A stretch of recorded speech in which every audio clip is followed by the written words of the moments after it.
Hey guys, Eric Sue here. Welcome back to another episode of Healthy Living with Eric Sue Radio. This one is a fun one. So the big mystery is this: how do average Joes and Janes who did not cheat and hire personal trainers and chefs, who want to live fit and healthy, how do we achieve our health and fitness goals and live our healthiest life, yet still have plenty of time to enjoy it? That's the million-dollar question, and this podcast will give you the answer.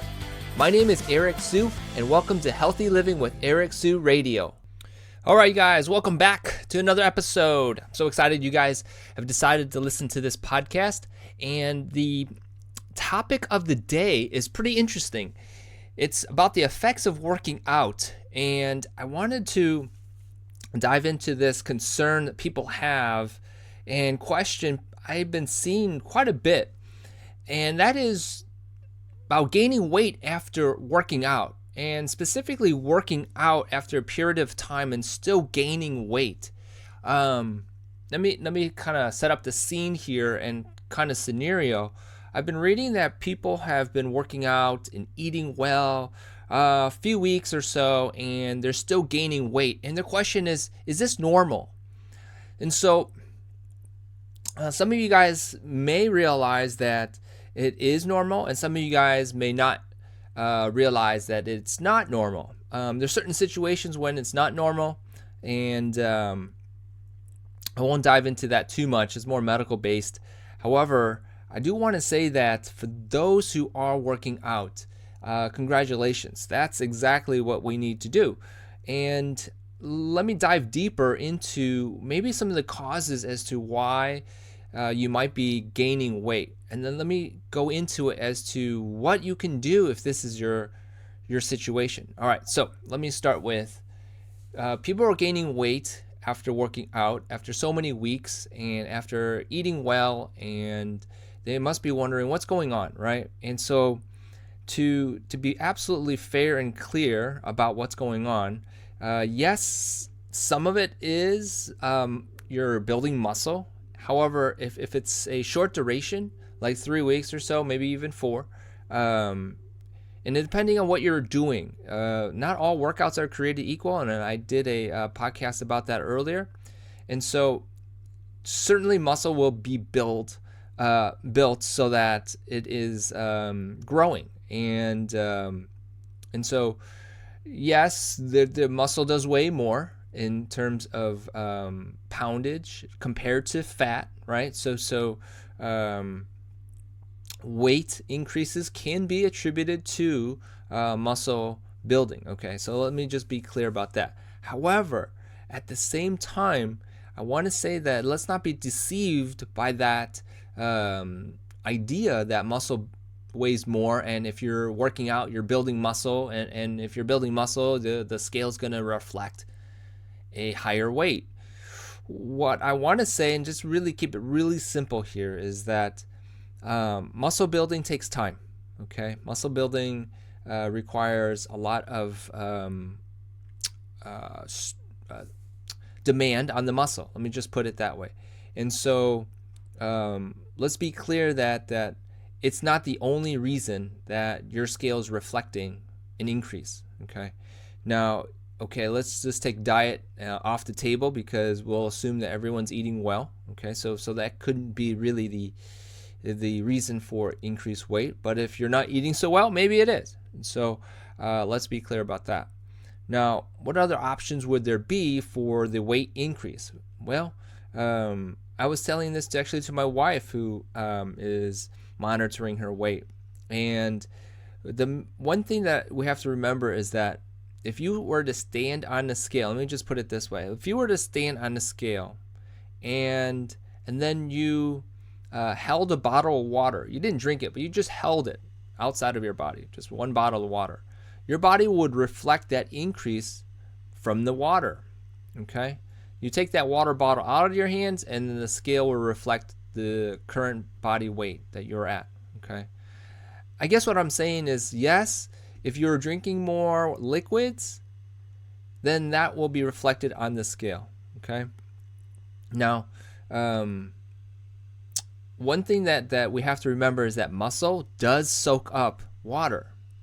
It is the, if you will, fuel besides the blood that gives the muscle activity, the ability to act, if you will. Dried up muscles weigh less, okay? And if you haven't been using your muscles, there's not much there, okay? In the beginning. And then as you continue working out and putting demand on your muscles will start growing in terms of liquid volume, okay? So your muscles now turn into like a mushy steak, right? And then so there's more volume. Or a sponge, we'll just use the sponge analogy. A dried up sponge is lighter and it's pretty much non-existent. It shrivels up.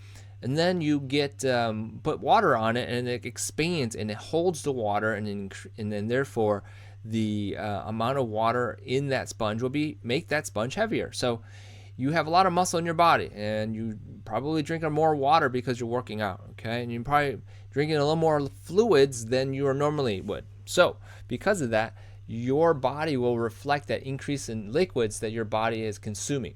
Awesome. So that's one reason why your body or your weight scale is reflecting a higher number than you think it should be. Okay. So really, what we need to do here is we need to reevaluate what we are trying to do here, and that is to eliminate or reduce body fat. Okay. So let's not forget that whole aspect of it's the body fat we want to reduce. Okay. And so we need to go back to measurements. We need to go back to how is your body shaping up, okay, compared to when you first started working out. You can do it with a simple clothes test. You can start wearing clothes if your jeans are fitting better, if your shirt's feeling looser or whatever, because you are shrinking, right? And so use your body measurements as a way to really determine what kind of body you are developing. Okay, the scale weight, yeah, it's great to be 5 pounds lighter than you were a month ago or so, right? But everything takes time, right? And nothing is as fast as taking it slow, if you've ever heard that, right? And so yeah, you could do it the way, the fast way, if you will, and you might be hurting your bodies in a way that you may not realize. You may look good a certain way, however, your body isn't healthy in a way. So I just want to be clear about time. I want to be clear about process. I want to be clear about what your body actually is doing, right? So to summarize up real quick here, your water intake, liquid intake could be attributing to the increase in the weight of the scale, right? So consider your liquids. One thing I didn't mention is solid waste that might be accumulating in your body, okay? You have to eliminate that. And so be careful of that. You know, there's a lot of factors that would increase the amount of what the scale says about your weight. So let's not put all the focus on the scale, okay? And you'll know if you were getting thinner. If you're fitting your clothes better, right? You'll know that. You'll feel lighter too. You'll have more energy. All these other positive things we need to focus in on, so that you are knowing that you're doing the right things, right? So one thing is the scale weight, yes, is a great motivator. It's great to see a number go down and all those things, but at the same time, realize that there's a process, and realize that there are other factors that may be causing the scale weight not to reflect the actual loss, if you will, what you're looking for. All right, so I sound like I'm going back and forth here and around, but get this point: you are doing everything right if you're working out, eating well. Okay, how you do it's another question, and we can always talk about that in the future. But for now, just make sure that you understand that there are other reasons than it's okay to gain weight. Okay. All right. I hope you guys get that, and I hope you guys are doing well. If you guys want to know more, stay tuned for my future episodes. If you want to ask me a question, go ahead and visit ericwsu.com /radio, and you can ask me a question after you opt in, and I'll be glad to answer those questions, and I look forward to helping you guys some more in the future. All right. Have a great day. Bye. Hey, thanks for listening. Remember to subscribe and leave feedback for me. Would you like me to teach you 7 simple ways to increase your energy for free? If so, go download your free Feel Energized e-course by subscribing to this podcast at ericwsu.com/radio. Also, if you have a question and want it answered live on the show, you can submit your question there.